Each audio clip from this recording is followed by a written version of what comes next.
Hello and welcome to the Harvard Radcliffe Institute. My name is Claudia Rizzini. I'm the Executive Director of the Fellowship Program. The Institute is one of the world's leading centers for interdisciplinary exploration.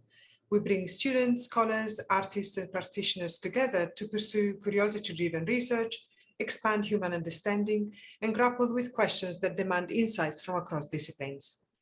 You can be a part of this vibrant community by attending public programs such as this one, visiting virtual exhibitions, or pursuing the special collections held at the Schlesinger Library. To learn more, you can visit radcliffe.harvard.edu and sign up to receive more information on news and events. We'll begin the program with a presentation by Caroline Buckee. After the presentation, the speaker will respond to questions from the audience. Please use the Q&A feature on Zoom to submit your questions at any time throughout the program. We ask that you keep your questions brief to allow us to address as many as possible in the time that we have together. It is my pleasure to introduce Joy Foundation Fellow Caroline Buckee.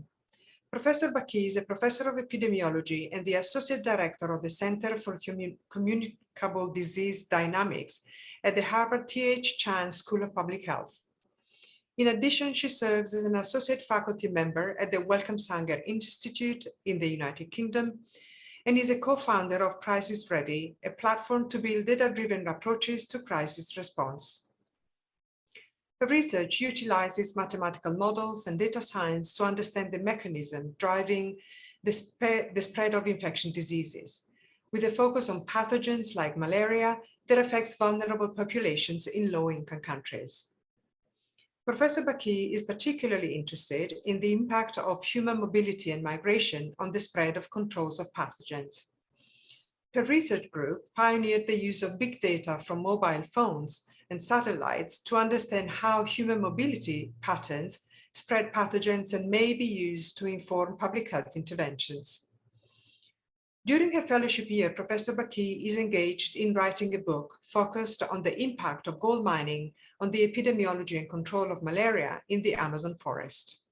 The book will examine the environmental and social consequences of mining activities and the feasibility of malaria elimination in this setting. Professor Buckee will zoom into the context of Guyana, a small South American nation with an ambitious goal to eliminate malaria by 2030. Through this case study, Professor Buckee will further report on common themes of the 21st century global health challenges: migration, political and refugee crisis, susceptibility to climate change, environmental distractions, and inequitable access to healthcare, and the role of science and technology in addressing them. After earning her PhD from the University of Oxford, Professor Buckee worked at the Kenya Medical Research Institute to analyze clinical and epidemiological aspects of malaria as a Sir Henry Wellcome postdoctoral fellow. Her work led to an OMIDR fellowship at the Santa Fe Institute, where she advanced theoretical approaches to understanding malaria parasite evolutions and ecology. In 2013, Professor Buckee was named one of the MIT Tech Review's 35 Innovators Under 35, a CNN Top 10 thinker, and one of the Foreign Policy's Top 10 global thinkers, Top 100 global thinkers, should I say. Her work has appeared in high-profile scientific journals such as Science, Nature, and PNAS, as well as being featured in popular press, including ABC, CNN, The New Scientist, NPR, and Voice of America. And now it is my pleasure to give the virtual floor to Caroline Buckee. Thank you, Claudia. Thanks so much. So first of all, I want to thank Radcliffe for the opportunity to do this fellowship. It has been really amazing to get to know the other fellows. I'm really very grateful to have had this year. I also want to thank my lab group and my colleagues at the Center for Communicable Disease Dynamics for putting up with my absence, especially in the midst of a pandemic, and Kobe Garcia, my research partner. But most importantly, I want to thank the other Radcliffe Fellows. It's been such a pleasure to learn from them this year, and I wish we could stay longer together. So the title of my talk is perhaps a bit misleading, and I'm going to start with this picture for reasons that I hope will become clear. Normally, I give technical talks about molecular surveillance strategies for malaria control and the use of mathematical models in global health. But today I want to take the opportunity to talk about how we got here, taking one country as an example of actual very general processes that have happened over different timescales and have led us to the epidemiological picture that we have today. These processes also profoundly influence the prospects for malaria elimination as well as other infectious diseases. So I'm going to start the talk by introducing kind of the components of malaria transmission. The first, most importantly, is the Plasmodium parasite. Malaria is caused by a parasite, not a bacteria or a virus, but a eukaryote. It has a complex life cycle and it depends on two host species for its survival and transmission. Anopheles mosquitoes, and by extension, the environments that they use to breed in, and of course, humans. The last actor in this story is specific to certain parts of the malaria endemic world, but especially in the Amazon, and that's gold. So I'm focusing on this small South American country, Guyana. It's actually part of the Caribbean. It's the only Caribbean country on the continent. It has less than 800,000 people. It's situated in the Amazon basin, and its geography is dominated by tropical forest. It's bordered to the west by Venezuela, to the south by Brazil, and to the east by Suriname. I've been working with the Guyanese Ministry of Public Health for several years, especially their malaria program. And to me, Guyana's malaria story encapsulates many of the global health challenges that face a lot of countries today. It reflects a complex and brutal colonial history, and then the ecology and social drivers of the disease that have resulted from the intersection of that history with the ecology of the forest. So I hope to be able to describe some of those challenges today. Just to note, if you look at this picture, Georgetown here is the capital on the coast, and the most populated areas are along this coastline. And then this vast region on the interior, which is called the hinterland regions, this is largely unbroken tropical forest. So the Guyana Shield, of which Guyana is part, is very gold rich. So about 2 billion years ago, when gold mineralizations began, they created major gold deposits across this whole area, stretching from South America and the Guyana Shield all the way to the Birmanian Shield in West Africa. So they were part of the same supercontinent. And so the greenstone belts that stretch across Venezuela, Guyana, Suriname, French Guyana, and into Brazil are reflected in similarly rich gold deposits in West Africa, particularly in Ghana. So when Pangea, the supercontinent, broke apart starting around 200 million years ago, it pulled these continents away from each other and the Atlantic Ocean formed in between them. About that same time, so about 100 million years ago, the mosquito species that currently transmit malaria also diverged. So there are actually hundreds of Anopheles species, and many of them are very poorly understood and described. They have very complex ecologies and behaviors. This map just shows the current distribution of Anopheles species that we know transmit malaria. And here's the list. These Anopheles, lots of different species. The vectors in the Amazon basin belong to a group called the Nisarhynchus. They're very different from the African vectors, particularly Anopheles gambiae, which is highly anthropophilic. That means it likes feeding on humans more than animals. And Anopheles gambiae likely gained dominance when humans started living in dense settlements and agriculture started to develop around 10,000 years ago.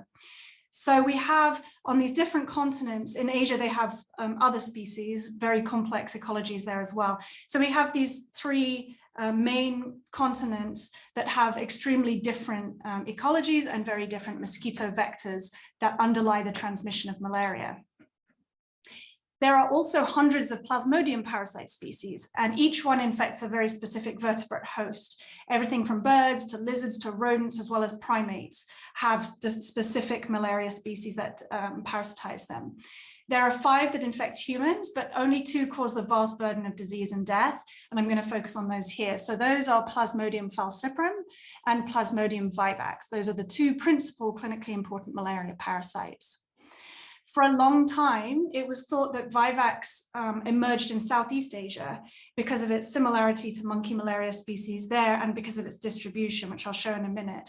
But recent genetic evidence from parasites infecting gorillas and chimps in Africa shows that, in fact, vivax is an ancient disease that emerged in Africa from an ancient parasite stock that infected chimps and gorillas and human ancestors. So vivax likely spread with humans as they migrated out of Africa around 60,000 years ago, and may have arrived in South America with the first arrival of modern humans. It's still not really clear. In contrast, Plasmodium falciparum probably diverged from one or a few cross-species jumps from gorillas quite recently and dramatically rose in prevalence at the same time that Anopheles gambiae was taking off, when slash and burn agriculture developed and humans started living in really dense communities. So 5,000 to 10,000 years ago. So falciparum is this recent disease, vivax is ancient. They have complex life cycles, and I'm not going to explain everything about this, but I just want to go through the important pieces here. So when a mosquito, an infected mosquito, bites you, these sporozoite stages go to the liver very quickly. There they undergo rounds of asexual reproduction before they burst out as merozoites into the bloodstream. This process takes about 2 weeks. And then in the blood stage, you have repeated rounds of asexual reproduction in the red blood cells. These trigger the periodic fevers that we know as malarial disease. And eventually they differentiate into sexual stages, which are transmitted to female Anopheles again. The female Anopheles needs the blood meal in order to lay her eggs. And then there's this complex within mosquito part as well. So there are many similarities between falciparum and vivax in terms of their life cycle. This is the life cycle of Plasmodium falciparum. But the vivax parasite has this additional dormant liver stage called a hypnozoite, and these can cause relapsing disease several months or even years after the first attack. So this dormancy allows vivax to survive long periods, several months or even years, without mosquito vectors as a silent infection, and we can't diagnose that. And so this may have allowed it to survive the migrations out of Africa as the ecologies changed that people were passing through. So one of the main determinants of this host specificity that determines which species you infect and also determines some of the differences between vivax and falciparum is caused by the specificity of the interaction of the merozoite with the red blood cell. So the merozoite, this is a picture of a merozoite here from an electron scanning microscope, and it's invading a red blood cell, as you can see. They have very specific proteins on their surface, and they bind to very particular red blood cell receptors that they use to enter the cell. So depending on what receptors are on the red cell, only certain parasites can get in. So for example, vivax parasites can only invade the very youngest cells using receptors that are found in the first couple of days of the red blood cell's life, whereas falciparum invades all ages of the cell. And this allows falciparum to create very high parasite densities and grow very fast. So it accounts for some of the disease severity differences. In fact, all of the disease symptoms associated with malaria are caused by this blood stage of infection. This graph on the right shows a time course of a malaria patient. In fact, it's a neurosyphilis patient that's being treated with malaria, which is what happened in the early part of the 20th century. And the bars here show the days with fever, and the black line is the parasites. You can see this kind of regular cyclical dynamic. And one thing to note is that the infection lasts a very long time. The dotted line just shows the sexual stages. So both types of malaria can cause long chronic infections. Vivax can, in addition, cause relapsing. And these periodic fevers have been known and described for thousands of years, at least as far back as Hippocrates. So the kind of disease that malaria causes is complex and overlapping. And one of the reasons that it's quite hard to quantify in epidemiological terms is that it generally causes fevers, which can be caused by many other infections as well. But this graph just shows some of the severe symptoms associated with falciparum malaria. And it's important to note that there's also a category of completely asymptomatic infection. And that again complicates how we know how many people have the disease. In fact, in high transmission settings, so in places in sub-Saharan Africa, for example, you are repeatedly infected with malaria many, many times over the course of your life because it's very diverse and there are many, many different strains. Your first infections tend to be the most severe, and then you develop some naturally acquired immunity, which means that by your 10th, 20th infection, you're able to control the parasite density with your immune system, and you end up being mild or even asymptomatic. And so in sub-Saharan Africa, in high transmission settings, you have a vast reservoir of people that don't have symptoms and they sustain transmission. In low transmission settings, like in Guyana, you tend to have a higher prevalence of severe disease in adults just because they haven't seen the infection before, so they haven't built up that immunity. So due to the very high mortality rate, particularly in children, that's caused by malaria, humans have evolved tons of different mutations in their red blood cells in particular. In fact, it's thought that malaria has imposed the strongest selection of any pathogen on the human genome in recent history. And red blood cell disorders are by far the most common genetic disorders of humans. So these range from changes in the structure of the hemoglobin, like sickle cell trait, as well as changing enzymatic activity or differences and mutations in the red blood cell receptors that the merozoite uses to invade, including things like the ABO blood group and glycophorins and so on. Many of these mutations cause anemia in the host, but they protect against severe disease and death due to malaria, so they have evolved and persisted despite the negative impact on uninfected individuals. So in the 1950s, before we understood some of the genetic determinants of these disorders, Haldane proposed that the global distribution of these red blood cell disorders or hemoglobinopathies were likely to reflect their overlapping geographic range with malaria. So this malaria hypothesis has since been borne out in genetic and clinical studies. And these maps just show the global distribution of the structural hemoglobin variants. So hemoglobin S is the sickle cell trait. There are other structural forms of hemoglobin like C and E. And you can see they are focused in sub-Saharan Africa, and then in Southeast Asia, we have hemoglobin E. The thalassemias, which is what Haldane was initially thinking about in Europe, are distributed here on the bottom. And you can see again, sub-Saharan Africa, South Asia is where the distribution is. So if you look at the global distribution of falciparum and vivax malaria, you can see that indeed there are striking similarities in hemoglobinopathies and falciparum in particular. So this blue map is where we find falciparum. That's the current distribution. You can see it's really focused in sub-Saharan Africa. And in fact, 95% of all malaria deaths occur in sub-Saharan Africa in children, mostly in children. You'll notice that Vivax is restricted primarily to Asia and Latin America, even though it has this ancient origin in non-human primates and gorillas and chimps, dating back far before the dispersal of people out of sub-Saharan Africa. And it's thought that a Duffy negative mutation, so this causes the absence of the receptor that Vivax uses to get into the cell, the Duffy antigen. And you can see that if you look at the distribution of Duffy negativity, it's really focused on sub-Saharan Africa. So it's been argued that Duffy negativity evolved in response to selection by Vivax, and it essentially excluded Vivax from sub-Saharan Africa. There is some mystery there because Vivax is now thought of as somewhat more benign than falciparum, so it raises questions about the strength of that selection. But nevertheless, that's the sort of current thinking. In any case, so these kind of global migrations and speciation events of mosquitoes and parasites in humans, and then migration around the world meant that these three actors in malaria transmission co-evolved together for thousands of years on different continents under distinct ecological conditions and under specific selection pressures. So we had, South America, Africa, and Asia kind of relatively isolated in terms of this co-evolutionary dynamic for some time. So now we're going to zoom back to Guyana, given that sort of more ancient history. Prior to the arrival of Europeans, South America, but Guyana in particular, was inhabited by indigenous groups. There are 9 distinct indigenous groups in Guyana, collectively known now as Amerindians, and each has their own language and culture.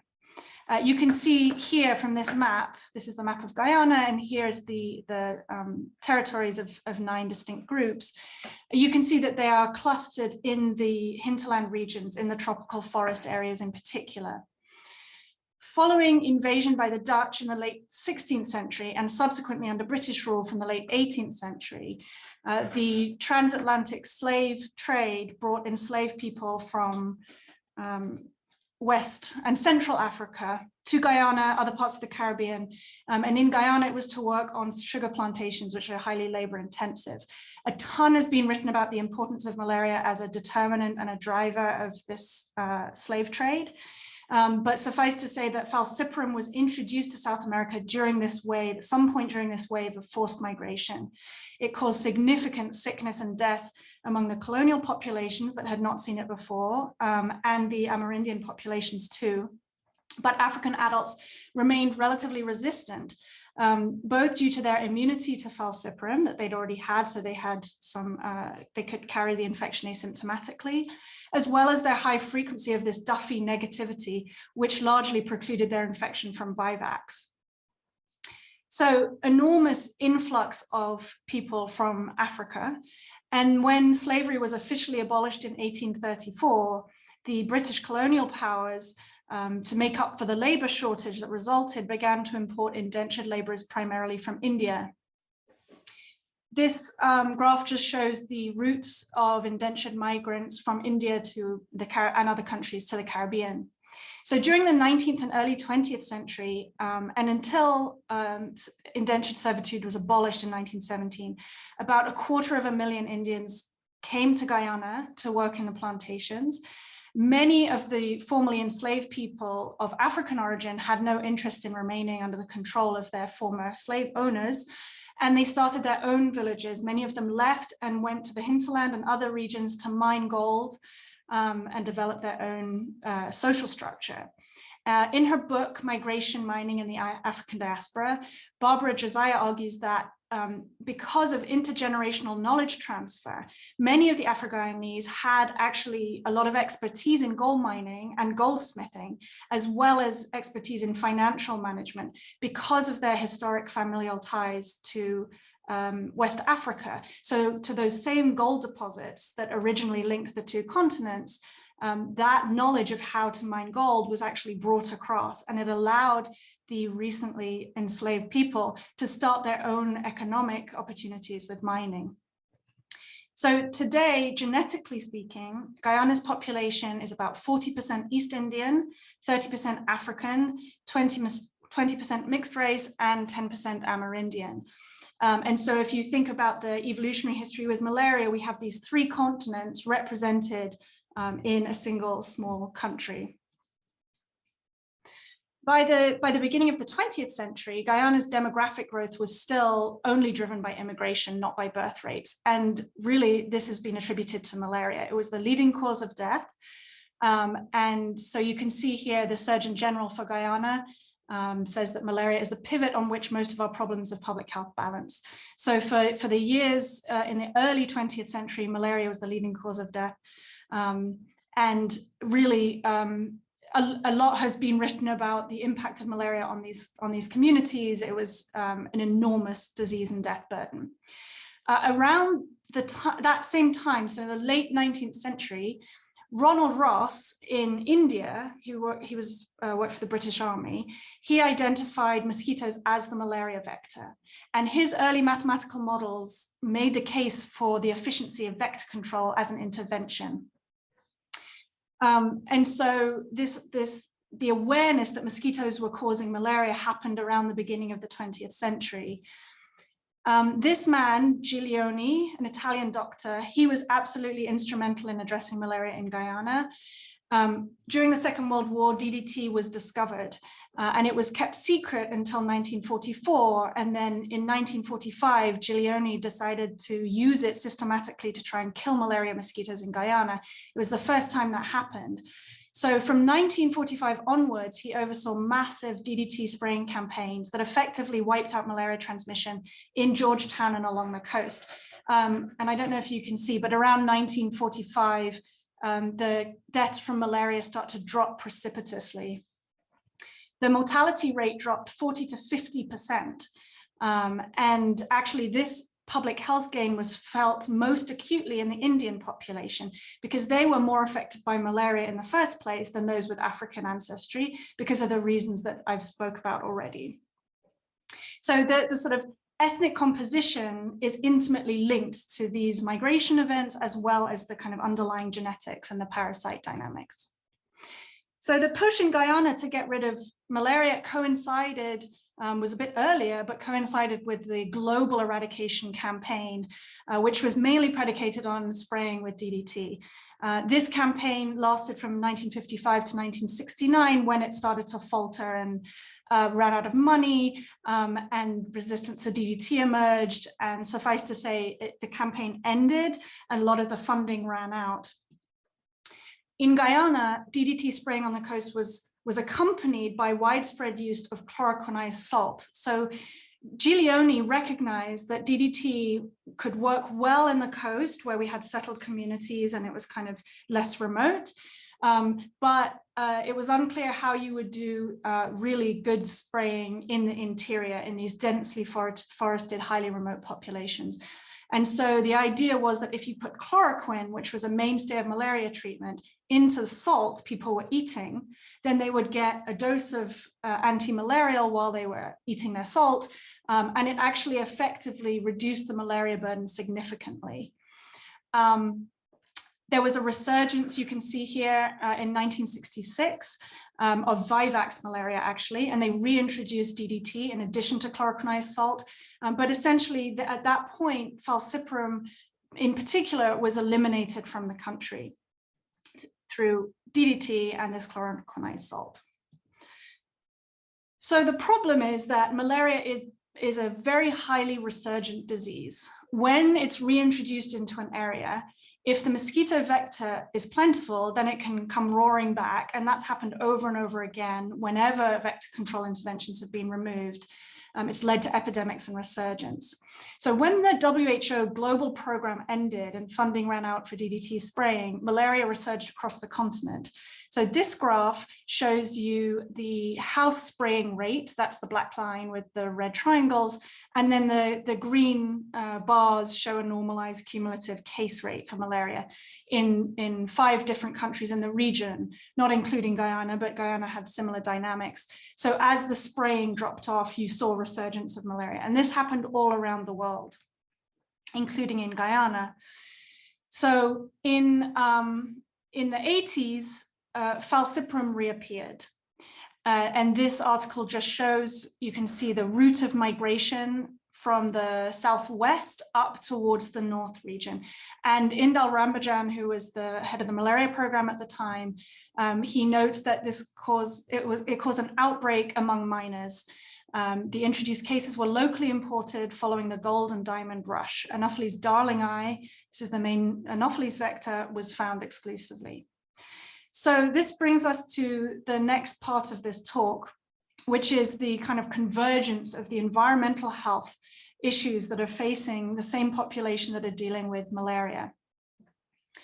So these pictures show, I took on a visit to Guyana. On the left, you can see the sort of unbroken forest, the river, and then the gold mines kind of scarring the face of the forest. On the right, you can see one of these small, medium-scale informal mines. So unlike other countries, including Ghana, Papua New Guinea, and Peru, where gold mining is primarily led by large-scale international mining companies, Guyana made a conscious decision over 3 decades ago to formalize small and medium-scale mining sector. And they did this in an effort to avoid the so-called resource curse, which has plagued so many resource-rich but economically poor countries. So the artisanal and small-scale mining sector accounts for about 70% of gold production, and it's fully legalized in Guyana. It's a huge source of employment and revenue for, the estimate is 15,000 people, but I think it's much more, including members of the local indigenous communities, but largely the miners are Afro-Guyanese for reasons I stated before. So when you ask malaria patients, 70 to 80% of them report recent mining activity.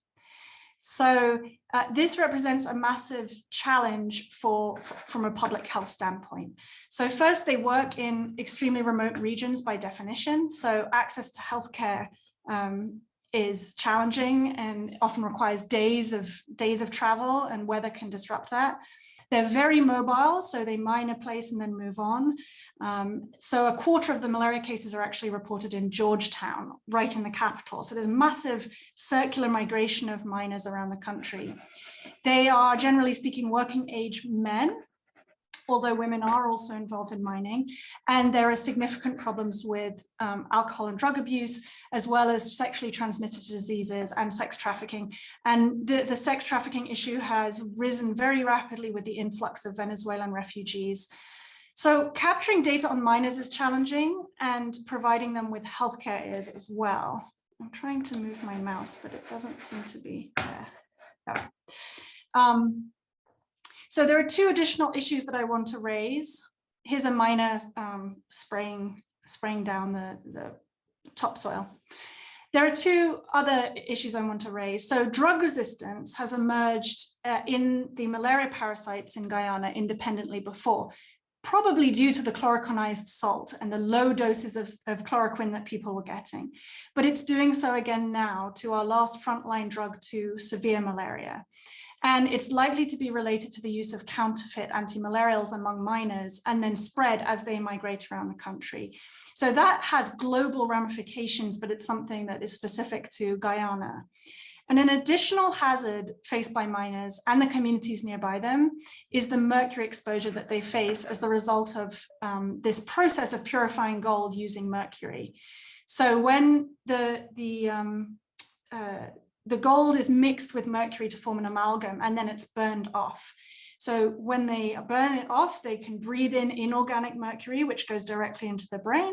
And then the runoff from the mines bioaccumulates in fish as methylmercury, and that can cause severe health impacts as well.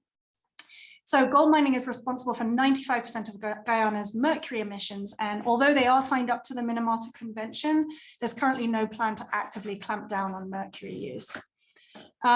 So this environmental health hazard creates its own issues, but it also exacerbates and intersects with malaria, because mercury can cause neurological effects and birth abnormalities, but it also causes anemia and impacts the immune system. So miners are more susceptible to infection. They also have worsened malarial anemia. And when you couple that with the genetic red blood cell disorders that I talked about earlier, you have a complex list of possible causes of just one symptom like anemia. So this mouse is not ideal. Okay. So I'm not going to talk extensively about mercury today, but I want to use it to point out how environmental health impacts converge with infectious disease impacts. One of the problems is that there's no surveillance for mercury almost anywhere where there's frequent gold mining. And so we don't really know how big the problem is. The neurological problems that are caused are not easily diagnosed. So one of the health workers I talked to said, you know, it's like when a young man acts like an old man. And these are hard things to diagnose for community health workers. So there's really not a good quantification of the health impacts from mining, from mercury exposure specifically. But the environmental changes that accompany mining, particularly deforestation, have always been associated with malaria, and called frontier malaria in particular. So severe epidemics throughout the Amazon have been recorded whenever people have gone into the forest, for example, during the extensive rubber extraction period of history. So deforestation has always accompanied gold mining throughout the Guyana Shield region. And here you're looking on the right, you're looking at a map of the Guyana Shield countries. And you can see the areas recently impacted by gold mining in red, and the green just shows where the gold deposits are. The rate of deforestation is highly correlated with the international gold price. So here you can see the gold price on the x-axis and the yearly deforestation rate on the y-axis, and it's very strongly related. And in Guyana in particular, there's been a massive increase in deforestation due to gold mining in the last 20 years. Recent work on the ecology of the mosquito vectors associated with the outbreaks show that it's forest edge habitats in particular. So the Nisarhynchus genus of mosquitoes, they like the forest edge. So small patches, less than 5 kilometers squared, are actually the worst for generating malaria risk. So on this map, you can see the average number of malaria cases, and I think this is from Brazil. The y-axis is the average area of deforestation, and again, very strong relationship. So the gold price leads to deforestation and people encroaching, which leads to this frontier malaria dynamic. And if you look at where malaria is in Guyana, it is concentrated in the gold mining regions. So the ecological changes that occur in this frontier malaria situation have very specific spatial and temporal dynamics. So the Anopheles vectors of malaria, in this context, Anopheles darlingi, they like to breed here at the forest edge. They may spread via roads as people encroach on the forest, but other habitats change as well. So further out, as these mining camps develop, you get phlebotomine sandflies, and they can thrive, and they spread the parasitic disease leishmaniasis, for example. And then as you get more build up in these towns, there's an opportunity for Aedes mosquitoes to breed. Aedes are a recent arrival to South America with the Europeans in the 16th century, and they spread yellow fever, dengue, and other arboviruses. So in a recent survey of gold miners in French Guyana, which has a similar ecology, Maëlys Douin and colleagues asked miners what diseases they were reporting, what they were suffering from, and they found that the top 3 were indeed malaria, leishmaniasis, and dengue. So again, the deforestation, the vector habitat changes lead directly to how control programs need to operate in the region. In fact, malaria cases in Guyana are almost perfectly correlated with the international gold price. We did this study a while ago, and you can see here the gold price in yellow, it's normalized for inflation, and malaria cases in the background. And we found that the gold price is actually more predictive of malaria cases in the country than rainfall and other indicators associated with vectors, for example. If you look at who is getting malaria, so this shows the number of malaria cases by age and sex, and you can see that there's a disproportionate number of cases in young and able-bodied age men, right? So we can distinguish a kind of labor migration signal in this demographic data associated with the malaria epidemiology. And if you look at the correlation between the gold price and the number of monthly cases, and you split it out by people, men who are of working age and everybody else, as a proxy for miners, you see that there's a very strong correlation for men between the ages of 15 and 50 years. So we think that really this is the principal driver of malaria epidemiology in this region. Now, given the history that I've talked about before and the red blood cell dynamics and the various histories of who's there and who's mining and who's in the forest, that determines which parasite species different people get. So this is a breakdown for 2019 of the fraction of cases that are falciparum relative to vivax. And what you can see is that in the Afro-Guyanese population, most infections are falciparum. And again, this is probably because most of them are Duffy negative, so they are resistant to infection with vivax. Meanwhile, the other groups, Amerindians, East Indians, and mixed race people, they mostly get vivax. And that's important because falciparum and vivax require different treatment, and they have different dynamics, different catchment areas, and so on. So because malaria is a vector-borne disease and there's no effective vaccine, control programs rely on a combination of imperfect interventions: vector control, personal protection from bed nets, provision of treatment, and that relies on diagnostics. For falciparum malaria, infection doesn't necessarily happen in the same place that symptoms begin, because the time it takes for the parasite to go through the liver stage and emerge in the blood is about 2 weeks. So targeting vectors where transmission is actually happening might be in a completely different location than where you have to provision diagnostics and treatments to clinics. In very mobile populations like miners, this is a really hard problem for trying to stamp out hotspots of transmission, because we don't know where the transmission is happening, and they can travel very far in those 2 weeks. So in general, even in low transmission settings, when you have highly mobile populations, it's really hard to try and stamp out the last bit of transmission. Vivax, which tends to be the hardest to get rid of in the end because it has these dormant liver stages, is even worse in this regard. Because of relapse, it can be weeks or even months before symptoms emerge or reemerge. And where that happens has almost nothing to do with where the person was originally infected. So the two parasites require different treatment. They respond differently to different genetic disorders. And when we're trying to allocate resources to control them or eliminate them, we have to think very carefully about the location that transmission is happening versus the location where treatment is needed. And it becomes a very complex problem that is predicated on understanding mobility patterns. So this is just a time series of malaria in Guyana since 2006, but it's broken down by the species. So the black line shows falciparum and the red line shows Vivax. You can see that falciparum emerged and spiked rapidly with this gold rush as deforestation took off. And that's consistent with this frontier malaria hypothesis. And then Vivax follows behind. As transmission is reduced, Vivax becomes dominant because it's harder to get rid of. And this happens a lot across different transmission settings. Newly deforested areas are temporarily inhabited by miners. Transmission continues, Vivax becomes dominant, and it affects the spreads to the stable communities, mostly Amerindian villages. So, and the mercury exposures are likewise a bit different, and the health impacts of those mercury exposures are going to be different. So these dynamics don't just create public health challenges, they also cause tensions between the so-called coastlanders that are often the miners and the Amerindian communities that are settled there.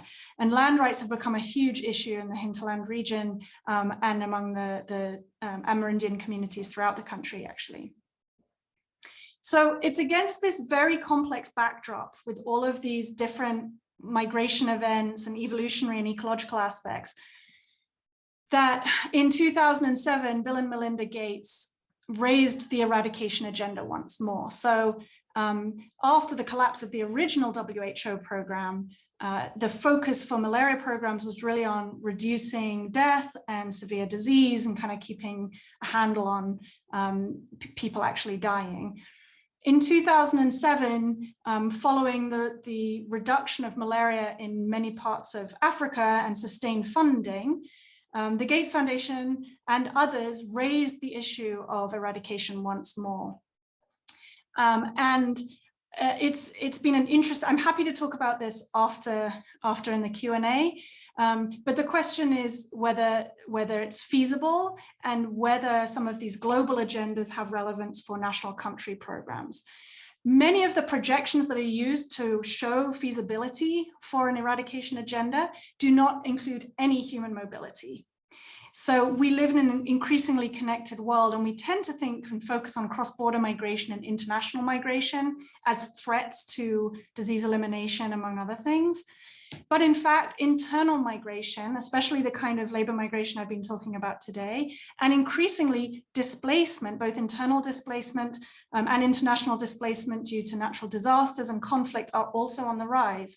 So I think that there is a very serious issue here that we have to debate. Epidemiological methods are basically designed for static populations, and they largely depend on people trusting their health system enough to seek treatment. Furthermore, we basically work in silos that separate out environmental health issues from infectious disease issues, and governments tend to be reactionary, so they favor epidemic crises over endemic pathogens that people are somehow used to. So I didn't talk today about the structure of scientific work and how technology and innovation fit here, but the current eradication agenda is explicitly founded on the idea that technology is going to provide sustainable solutions to the malaria problem. And I'm happy to discuss this afterwards, but I remain somewhat skeptical. So just to finish, artisanal and small-scale mining, which I've become kind of obsessed with recently, it's a problem all over the world, not just in Guyana, and I think it represents a significant threat to the elimination agenda globally, not just for malaria too. I think in context of TB and other infectious diseases, it's a really significant population that we have to think about. So I want to end with this picture again. It's called Woven Chronicle by Rina Saini Kalat. Guyana is a small country, but its struggles with malaria, I think, reflect a really very global history. Many of the global health challenges we're facing are the result not only of increased connectivity in modern life, as we've seen with COVID-19, but also the longer scale evolutionary, environmental, and historic forces, waves of migration that have led to the distribution of genes and pathogens and people and environments that drive and underlie the current clinical burden of disease. So I really believe that in order to address these challenges, we need to think differently about how we do global health, and genuinely embrace the idea of interdisciplinarity, which is easy to say and hard to do. And more specifically in this context, I really think that national programs need to set their own agendas and that interventions need to be community-led, otherwise they will fail. So I'm happy to talk about those specifics, but I really did want to thank my Guyanese colleagues, especially Dr. Horace Cox, here in the picture, who has just gone out of his way to support the work that we do there. He's a wonderful person, and Peter Hill is an amazing driver. So I will pass it back to Claudia for Q&A. And if anyone wants to discuss the recent Exxon discovery in 2015 and how that impacts malaria in Guyana, I'd be very happy to do so. Beautiful, thank you. Okay, thank you so much. There are loads of questions, so let's get to them. What is your view about how malaria was eradicated in Euro-America and the patterns you notice today? In America, did they say? Yeah, in Euro-America, Europe and America. Europe and America. So the global eradication program in the 50s and 60s did succeed in eliminating malaria from it kind of, they call it shrinking the map, right? So there was malaria in Europe, there's a lot of malaria in North America. And in fact, there's a very interesting relationship between the slave trade and malaria in the southern states. And it was also eliminated from Australia and other places like that. So kind of the boundaries, the geographic boundaries of malaria transmission were shrunk. And a lot of that was due to spraying, DDT spraying and effective vector control. And I think it's also no surprise that the places that have successfully maintained malaria elimination are high-income countries. We do get importation of malaria to the US, for example, every year, and we are able to successfully contain that. So yes, so we went from something like only 10 countries in 1900 had no malaria to something like 45 countries having no malaria in 1945, or something similar. So there was a dramatic effect of that first global eradication program. It just didn't really touch sub-Saharan Africa in particular. Yeah. The second question is about the relationship with gold prices and malaria. It seems surprising that the current gold price would matter so much. One might expect that investment decisions would depend on forecasts of future gold prices rather than the price of it today. Any thoughts about that? Yeah, I think so. To start off with, Guyana is unusual in the sense that its economy and its and people are so reliant on gold as an industry. It's really dominant. And so in other places, like in Colombia, for example, it's a more complex picture because there are other drivers of malaria that are industrial.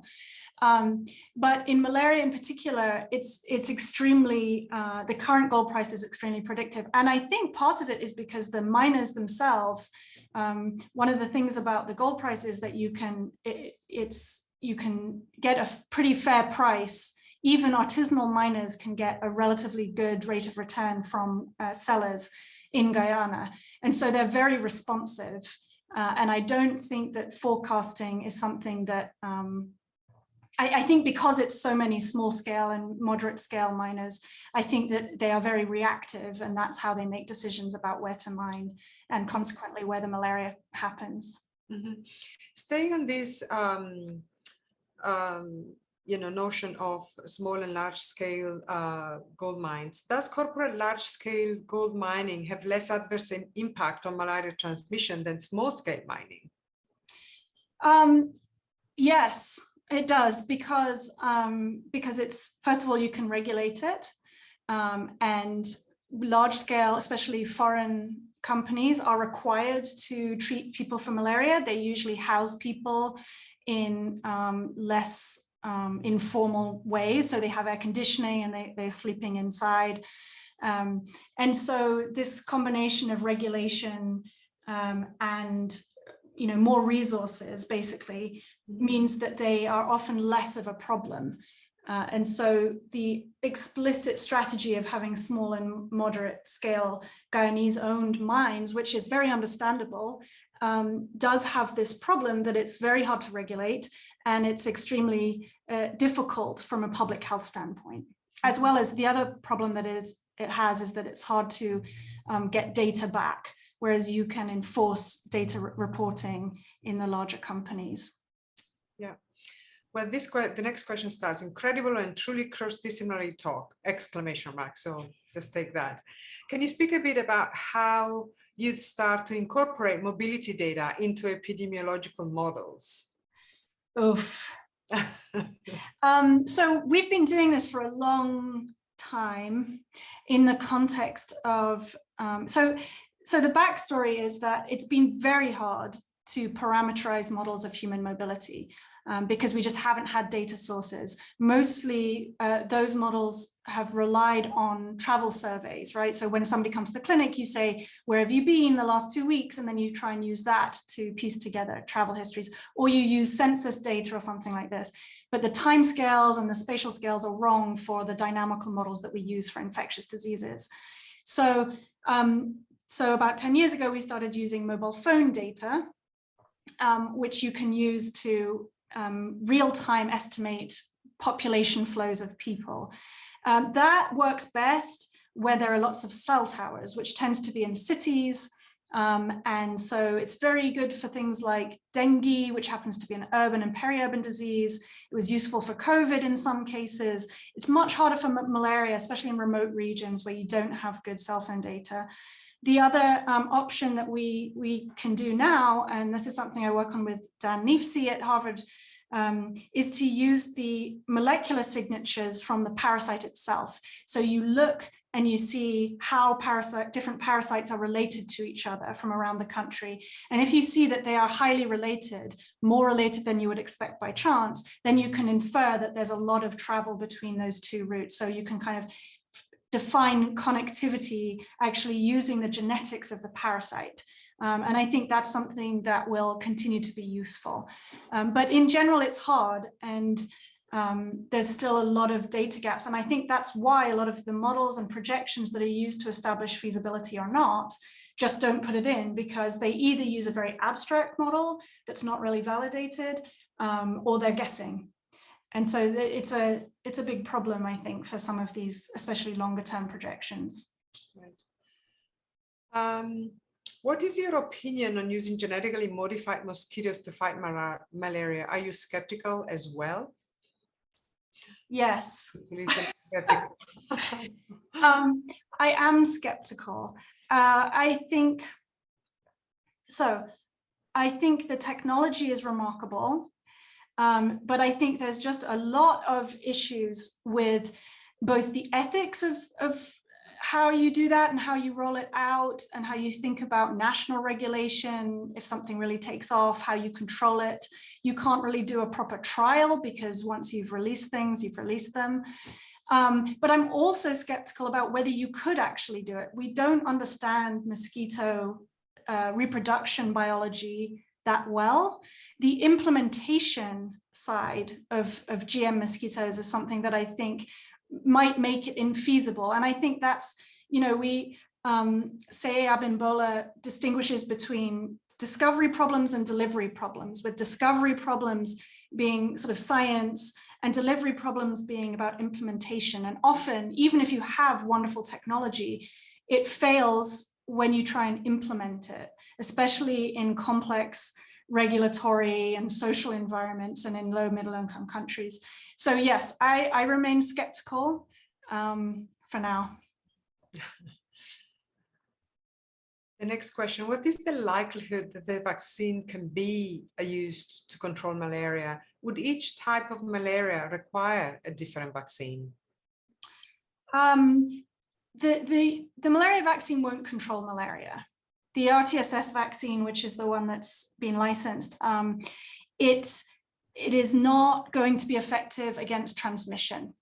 It is the way that it works is that it might make a dent in deaths, but it won't actually stop transmission very well. So it's not going to be a tool for eradication per se, I don't think. The problem is that the malaria parasite is enormously diverse. So it has hundreds, thousands of what we would call strains. In fact, it's so diverse that we don't really have strain markers like we do for other diseases. And that's true for falciparum, but it's even more the case for Vivax. So Vivax is even more diverse than falciparum. So what you could do if you were going to design vaccines, right, either you need a strain transcending vaccine that can target everything, but this parasite is so good at evolving in response to anything we throw at it. That seems difficult, but maybe not impossible. Or you need to put lots and lots of different strains in the vaccine and hope that that works. The fact that this parasite doesn't cause sterilizing immunity, so it doesn't create immunity that blocks infection, and the fact that we really don't understand immunity means that I think we have a long way to go before we can add vaccines to our toolkit with respect to elimination. Mm-hmm. Okay, based on what you just said, how do you see the malaria state in Guyana 3-5 years from now? What are the key areas of focus for eradication or a significant change? So I think COVID has had a significant impact on a lot of malaria control programs because it stalled a lot of interventions and it prevented programs getting out into the remote regions and delivering nets and so on. And it also probably interrupted data to some extent. So I think that COVID has exacerbated the malaria situation. The other thing that's happening is that Venezuela, with the sort of political collapse happening in Venezuela, we've had enormous resurgence in Venezuela, hundreds and hundreds of percent-fold increase in malaria cases. And as its neighbor with a lot of porous border areas, that's going to have important implications for Guyana as well. So I suspect that given that, and then given what I've showed you with the increasing political instability globally and rising gold prices, we're going to continue to see malaria emerging as an issue.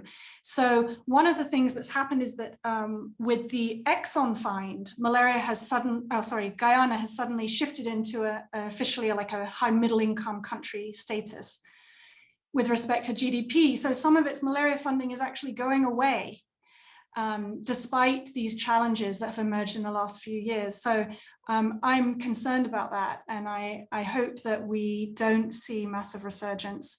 But I think it's possible that malaria cases will continue to rise. Thank you, Caroline, for your terrific presentation and perspective. I also want to thank the audience for the terrific questions. I hope you'll be able to join us for our Radcliffe virtual programs. You can find out about future programs and watch videos of past events at radcliffe.harvard.edu. Thank you again for joining us today and have a good rest of the day. Bye-bye.